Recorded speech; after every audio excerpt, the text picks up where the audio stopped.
नमस्कार दोस्तों, बलराम गंधर्व YouTube channel में हम आपके स्वागत करते हैं। और आज एक बहुत ही प्यारा सा एक छत्तीसगढ़ी गीत का हम म्यूजिक आपके बीच में पेश करते हैं, जो बहुत अच्छा तरीका से एक गीत को बनाया है। गायक है शिवदयाल साहू जी।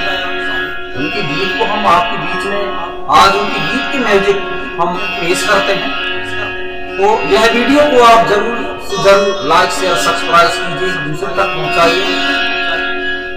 और हम अच्छी से अच्छी आप जैसे कमेंट करेंगे वैसे ही आपके बीच में हम म्यूजिक बजा के गीतों के और आपके बीच में पेश करेंगे। तो समय को ना गंवाते हुए आपके बीच में पेश करते हैं शिवदयाल साहू जी का ये मधुर स्वर की गीत का म्यूजिक।